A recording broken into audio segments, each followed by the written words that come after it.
Hello बच्चों। तो यार, आज से शुरू हो रही है अपनी रेगुलर क्लासें, जिसकी कोई गारंटी नहीं है कि रेगुलर आएगी या नहीं आएगी, लेकिन कोशिश ये है कि डेली अपलोड कर पाऊँ। क्योंकि हो सकता है, क्योंकि अब छुट्टियां हो गई है तो घूमने का प्लान है कहीं। ठीक है, तो उसकी गारंटी नहीं ले सकते कि डेली आए या ना आए, लेकिन कोशिश ये है कि इस पे जो चीज़ें हो वो मैं अपने बेहतर तरीके से आपको करवा पाऊँ। ठीक है, तो अपन ने जो पिछली वीडियो पढ़ी थी, हालाँकि मेरे को पता है पिछले वाले में उतना आवाज़ का इश्यू था, लेकिन इस बार मैंने एक कोशिश किया है, एक नया माइक मँगाया है। ये आप देख पा रहे हो, नया माइक है। आवाज़ का थोड़ा आपको फ़र्क दिख रहा होगा।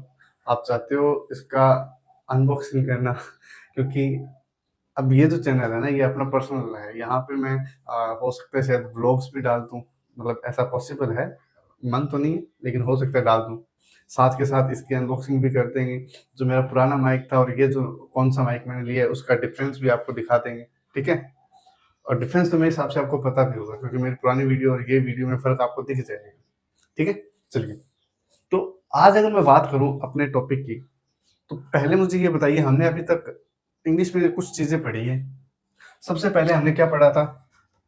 सबसे पहले हमने पढ़ा था कि इंग्लिश एक क्या है? लैंग्वेज है। ठीक है? उस लैंग्वेज में 2 चीज़ें होती है, एक होता है साउंड्स, एक होता है लेटर्स। साउंड का मतलब आवाज़ जिसे हम कहते हैं, और किसी की आवाज़ होगी तभी तो हम उसके लेटर्स को डिफाइन कर पाएँगे।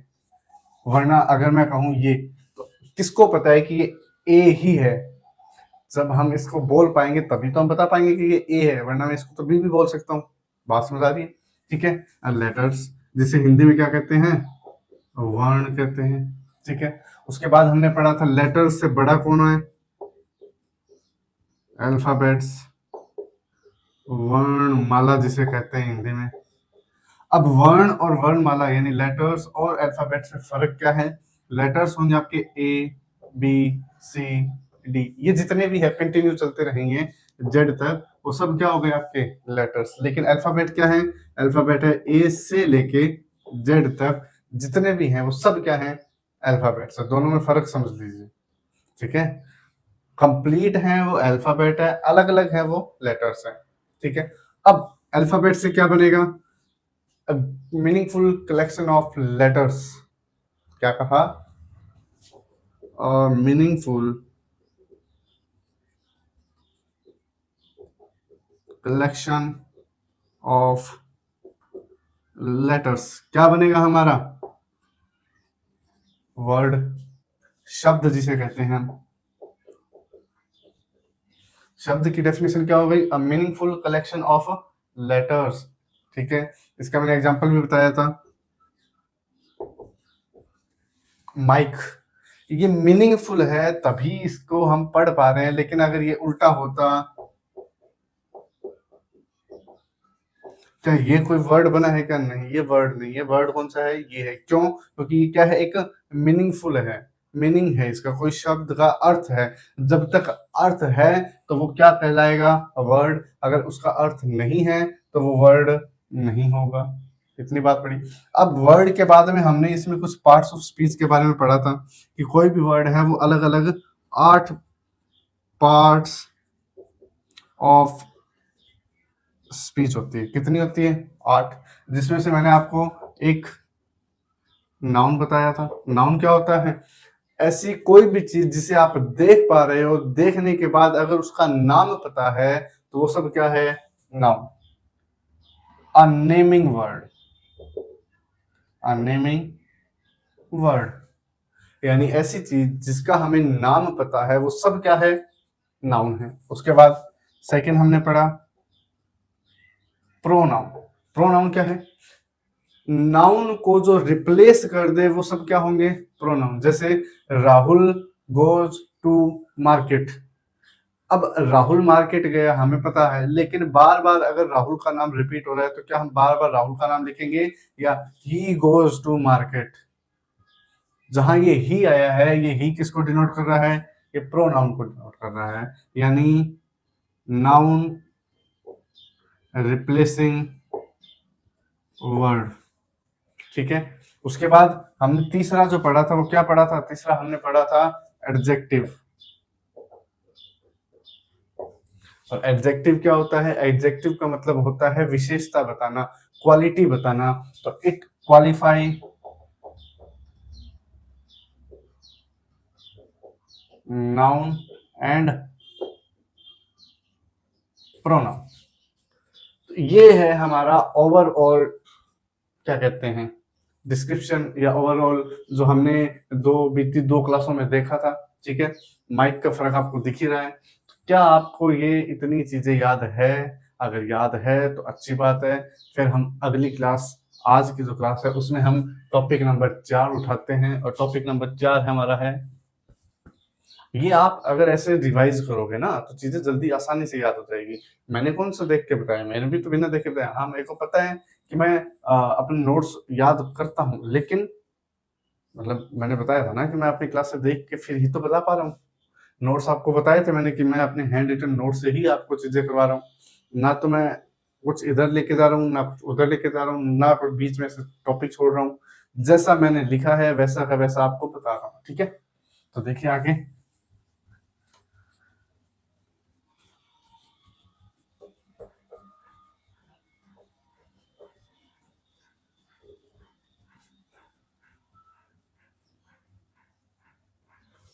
चलिए, अब बारी है हमारे चौथे पार्ट ऑफ स्पीच की, क्योंकि हमने 3 पार्ट ऑफ स्पीच कर लिए थे। अब आज अपना जो चौथा पार्ट ऑफ स्पीच है उसका नाम है वर्ब। वर्ब यानी क्रिया।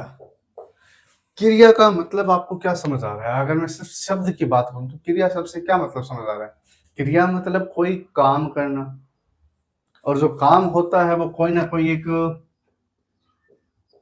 एक्शन ही तो होगा। बेसिक सी बात है, बात समझ पा रहे हो? यानी अगर कोई काम हो रहा है, यानी कोई क्रिया हो रही है, वो सब क्या होंगी? वर्ब होंगी।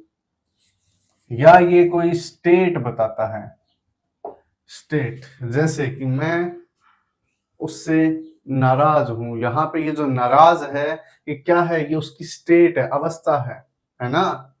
यहाँ क्रिया नहीं हो रही, कोई काम नहीं कर रहे, मैं बैठा हूं ऐसे, मान लो मैंने मुंह फुला के बैठ गया, इसका मतलब ये थोड़ी ना है ना कि मैं उससे मतलब कोई काम कर रहा हूं, मैं बैठा हूं खाली।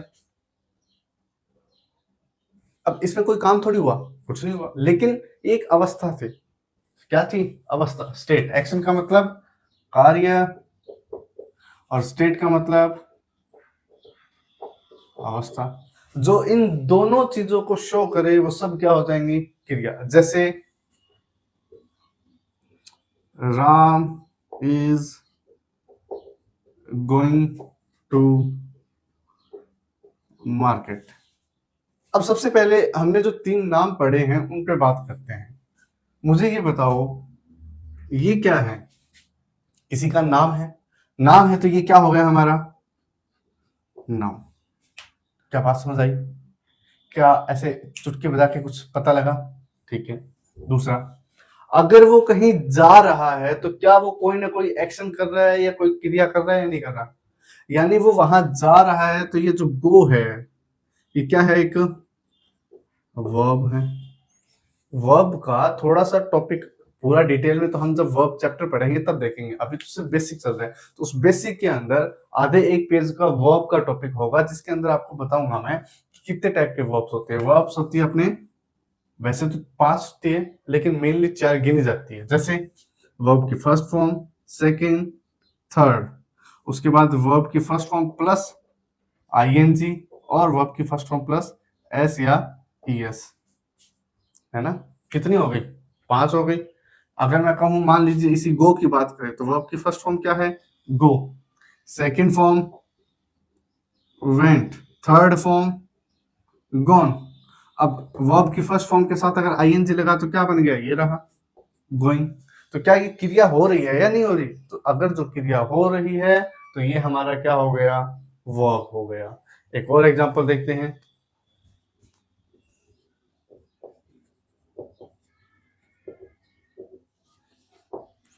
अब मुझे एक बात बताओ, क्या बारिश हो रही है? अगर बारिश हो रही है तो ये एक, अब ये कोई एक्शन तो है नहीं, है ना, अवस्था है कि बारिश हो रही है। अब उसमें अपना तो कोई वो हाथ नहीं है ना कि हम अपने हाथों से रोक रहे हैं या कर रहे हैं, नहीं, ये ऊपर से हो रही है। तो ये जो होती रहेगी, इस होने की प्रोसेस को यहाँ एक और नाम लिख लीजिए, हैपनिंग, होना। ये जो होने की प्रक्रिया है इसे क्या कहा जाता है, वर्ब में गिना जाएगा। तो ये जो बारिश हो रही है, कौन सी प्रोसेस है, होने की प्रोसेस है। तो ये जो होने की प्रोसेस है ये क्या कहलाएगी, वर्ब कहलाएगी। ठीक है, तो आप इन सबको नोट कर लीजिए, फिर हम आगे देखते हैं। ठीक है,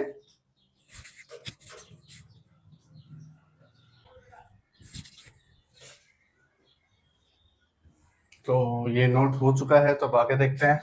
ठीक है,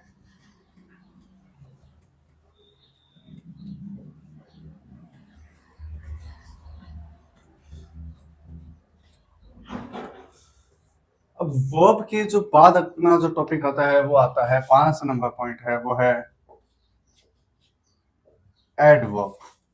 अब इसका क्या मतलब है, एडवर्ब अगर तुमने थोड़ा पीछे याद किया तो हमने एडजेक्टिव लिखा था, जो काम क्या कर रहा था, एक्सप्रेस कर रहा था, क्वालिटी इंप्रूव करके दे रहा था। तो यही काम इसका है, एडवर्ब का। ये किसको एडवांस बना के देगा, वर्ब को। It express the information of verb, यानी ये जो इंफॉर्मेशन है, किसकी इंफॉर्मेशन, वर्ब की, उसको एक्सप्रेस करता है, बढ़ाता है, बड़ा करके देता है। जैसे अगर मैं वर्ब से रिलेटेड एक एग्जांपल लिखूं, he he is studying in his room. अब अगर मैं तुमसे पूछूं कि यहाँ ये ही किसको डिनोट कर रहा है, नाउन या प्रोनाउन, तो आपका जवाब होना चाहिए ये किसको डिनोट कर रहा है, प्रोनाउन को। अब ये तो हो गया अपना सिंपल वर्ब का कि ही is studying in his room, वो अपने कमरे में पढ़ाई कर रहा है। लेकिन अगर इसे थोड़ा एक्सप्रेसिव बनाना पड़ेगा तो कैसा बनेगा, ही is studying very hard in his room. वो पढ़ाई कर रहा है लेकिन कैसे कर रहा है, वेरी हार्ड, बहुत मेहनत कर रहा है अपने काम में। तो यहाँ ये जो वेरी और हार्ड वर्ड आए हैं ये क्या है, ये एडवर्ब हैं। जैसे ही इज वेरी स्मार्ट, वो कैसा है, स्मार्ट तो है लेकिन बहुत स्मार्ट है। अब ये जो यहाँ स्मार्ट है ये उसकी क्या बता रहा है, अवस्था, यानी स्टेट। बात समझ आ गई, ठीक है। और वो कैसा है, बहुत स्मार्ट है। यानी यहाँ ये जो वेरी शब्द है ये क्या बता रहा है कि ये शब्द कैसे हैं, एडवर्ब हैं। क्या इतनी बातें समझ आई आई है तो इनको स्क्रीनशॉट ले लीजिए, या नोट करना चाहो तो पॉज करके नोट कर लो। मैं ये मिटाता हूँ, फिर हम आगे देखते हैं। ठीक है, अब 5 नंबर होने के बाद अपना जो 6 नंबर टॉपिक है, या छठी जो पार्ट ऑफ स्पीच है वो होती है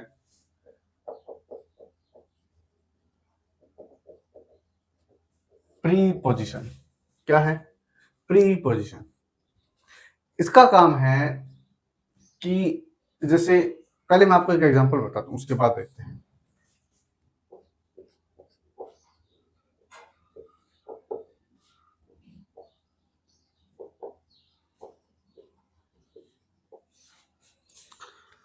देखिए,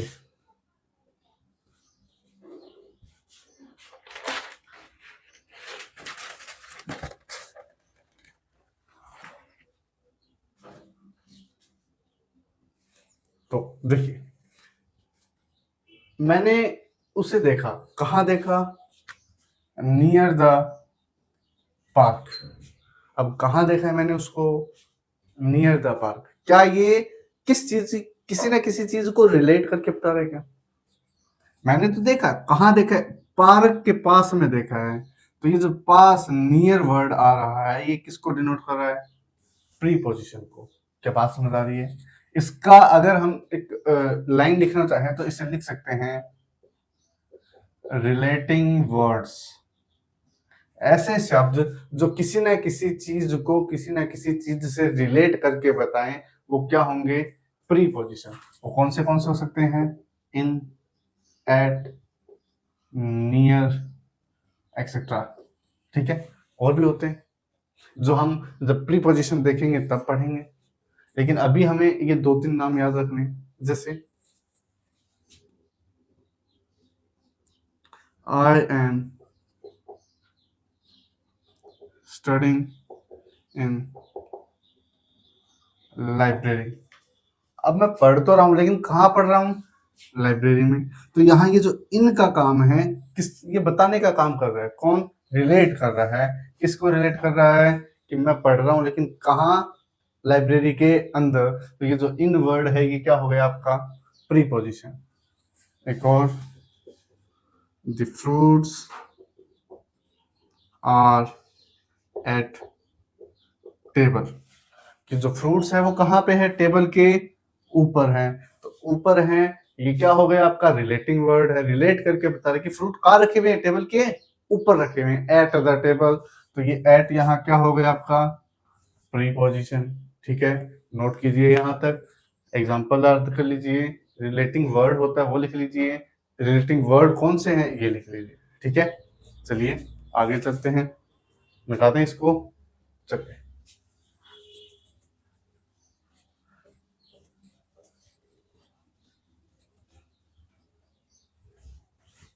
उसके बाद कितने हो गए हमारे? 5 या 6? 6 हो गए। सेवेंथ पॉइंट, सेवेंथ होता है कंजंक्शन।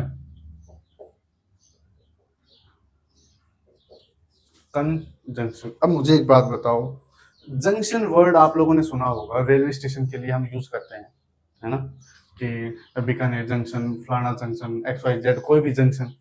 तो यहाँ ये जो जंक्शन वर्ड है वो किस लिए लिखा होता है? क्योंकि मान लीजिए ये एक बीकानेर का जंक्शन है, तो एक ट्रेन आ रही है जोधपुर से, एक ट्रेन आ रही है मुंबई से, एक ट्रेन आ रही है मान लीजिए हिसार से, हिसार या दिल्ली से। तो ये जंक्शन के रूप में काम कर रहा है, ये तीन चार चीजों को जोड़ने का काम कर रहा है। कर रहा है, बात समझ पा रहे हो? ठीक है, तो कंजंक्शन का मतलब यही है कि ये किसी न किसी चीज को जोड़ने का काम करेगा। यानी जब दो सेंटेंस को कोई एक बीच में जोड़ने का काम करेगा, वो कौन से शब्द होंगे? वो कंजंक्शन होंगे। ज्वाइनिंग वर्ड्स कहते हैं इनको, ज्वाइनिंग वर्ड्स। कौन से? एंड, और, बिटवीन, और भी कई सारे होंगे जो हम अपने टॉपिक पे पढ़ेंगे। जैसे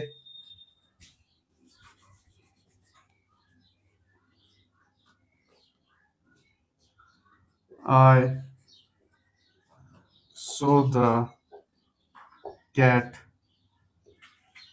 एंड सी वेंट अवे। यानी मैंने बिल्ली को देखा और वो वहां से चली गई। जैसे, या आप लोगों ने वो अपने कौन से एक वो है ना, बाबा जी जिनका नाम मेरे को सही से याद नहीं है, आप चाहो तो मैं उनकी फोटो यहाँ लगा रहा हूँ, देख लेना, नाम पता लग जाएगा। उनकी एक मीम आपने देखा होगा जिसमें वो कहते हैं कि मैंने मरी हुई बिल्ली को चलते हुए देखा, या ऐसा कुछ, मरे हुए चूहे को चलते हुए देखा, ऐसा आपने सुना होगा उनका। तो यहाँ वही है कि मैंने बिल्ली को देखा और वो वहां से चली गई। तो बात समझ आ रही है? मैंने मरी हुई बिल्ली देखी, सॉरी, मैंने बिल्ली देखी और वो चली गई। तो यहाँ ये जो एंड वर्ड है, ये क्या काम कर रहा है? ये काम कर रहा है ज्वाइन करने का। किसको? दो अलग अलग सेंटेंस को। मैंने बिल्ली देखा, वो वहां से चली गई। तो ये जो दो अलग अलग सेंटेंस है, इसको जोड़ने का काम किसने किया? इस एंड ने। इसलिए कंजंक्शन वर्ड हमेशा कौन से वर्ड होते हैं? जो दो शब्दों को या दो वाक्यों को जोड़ने का काम करेंगे। जैसे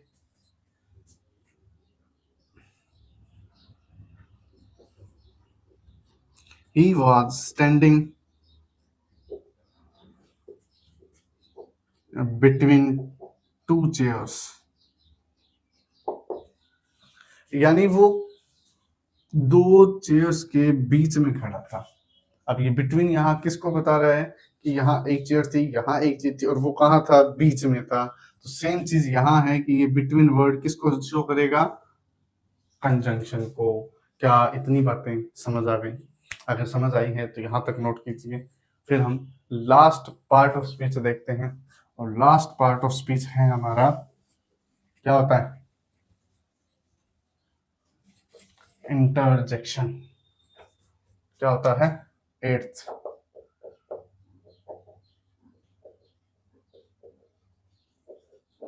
इंटरजेक्शन क्या होता है? इंटरजेक्शन का मतलब है, इंटरजेक्शन वैसे तो देखा जाए ना तो इतना काम का है नहीं। यहाँ सिर्फ और सिर्फ कुछ फिक्स्ड शब्द हैं, जैसे ये ओ, अलास, ये ऐसे शब्द जो भाव प्रकट करें। क्या?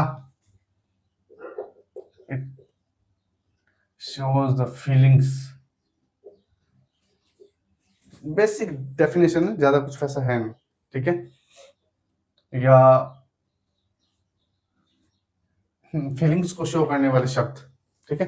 अलास, जैसे ओ, ओ शिट, वो आप मीम देखते हो तो आती है ना, ओ शिट, इसमें क्या गड़बड़ है, मेरे को तो समझ ही नहीं आ रही है। तो ये जो ओ शिट वाला वर्ड है, ये जो ओ वाला है, ये अलास, ये आह, हम हार गए, या हुर्रे, हुर्रे, हम जीत गए। तो ये जो शब्द है वो सब क्या है? इंटरजेक्शन। तो यहाँ तक की बात अगर आप लोगों को समझ आई है, तो अब हम पढ़ेंगे अगली वीडियो में, जिसमें हम देखेंगे कि सेंटेंस क्या होता है। क्यों? क्योंकि a meaningful collection of words क्या कहलाएगा? सेंटेंस कहलाएगा। और सेंटेंस के बाद हम देखेंगे वर्ब को थोड़ा सा, जैसे अभी जो हमने वर्ब पढ़ा वो था इतना, अब जो हम वर्ब पढ़ेंगे वो होगा थोड़ा सा इतना, लेकिन जब हम वर्ब चैप्टर पढ़ेंगे तब होगा इतना सारा, सॉरी इतना सारा। ठीक है? तो वो चीजें आगे होंगी।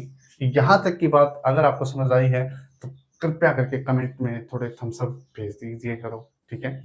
मोटिवेशन मिलता है। माइक आवाज बढ़िया आ रही है। ठीक है? तो चलिए मिलते हैं आपसे अगले वीडियो में, तब तक के लिए जय श्री राम।